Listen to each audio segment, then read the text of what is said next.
Last weekend தேர்ஸ்டேல இருந்து இப்போ வரைக்கும் விடாமுயற்சி படத்தோட அடுத்தடுத்த அப்டேட் தான் வந்துகிட்டே இருக்கு அப்படின்னே சொல்லலாம்.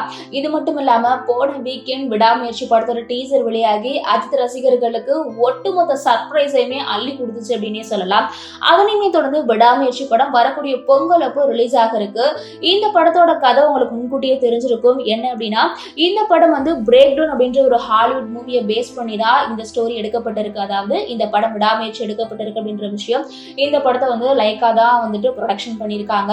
அது மட்டும் இல்லாம இந்த கதையை மகள் திருமேனி மற்றும் அஜித் கிட்ட யாரு சொன்னது அப்படின்னு பார்த்தோம்னா லைக்கா டீம் தான். லைக்கா டீம் சொன்னோன்னே அஜித் அவர்களுமே இந்த படம் வந்து ஹாலிவுட் பேஸ் பண்ணி இருக்கிறதுனால இதுல கார் ரேஸ் அப்படின்ற விஷயங்கள்லாம் பார்த்துட்டு ரொம்பவே இம்ப்ரெஸ் ஆகி அஜித் அவர்களுமே நடிக்க ஒத்துருக்காரு. இது மட்டும் இல்லாம லைக்கா ப்ரொடக்ஷன் தான் இந்த கதையை சஜஸ்ட் பண்ணதுனால லைக்கா ப்ரொடக்ஷன் தான் பிரேக் டவுன் மூவி ப்ரொடியூசர் கிட்ட இருந்து காப்பிரைட்ஸ் அப்படின்ற உரிமத்தையும் வாங்கணும். ஆனா கிட்டத்தட்ட அது வாங்கல அப்படின்னு சொல்லப்படுது. என்ன விஷயம் அப்படின்னா, இந்த படம் வந்து வெளியாகும் அப்படின்னு சொல்லி கிட்டத்தட்ட 1.5 வருஷமா சொல்லிட்டு இருக்காங்க. ஆனா இப்பதான் ஒரு வேளையா வந்து ஒட்டுமொத்த படத்துக்கான அப்டேட்டுமே கிடைச்சிருக்கு அப்படின்றத நம்மளால பார்க்க முடியுது.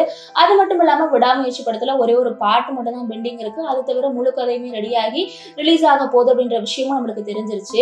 இப்ப என்ன இஷ்யூ அப்படின்னா, லைக்கா ப்ரொடக்ஷன் வந்து பிரேக் டவுன் மூவி ப்ரொடியூசர் கிட்ட காப்பிரைட்ஸ் வாங்காம ரிலீஸ் பண்ண போறாங்க அப்படின்ற விஷயம் பிரேக் டவுன் மூவி ப்ரொடியூசர் வரைக்கும் போய் இந்த விஷயம் அவரை கன்ஃபார்ம் பண்ணிட்டு இப்போ லைக்கா டீமுக்கு ஒரு மிகப்பெரிய அதிர்ச்சியை கொடுத்திருக்காங்க அப்படின்னே சொல்லலாம். என்ன விஷயம் அப்படின்னா 50 மில்லியன் அதாவது 150 crore கேட்டு நோட்டீஸ் அனுப்பியிருக்காங்க.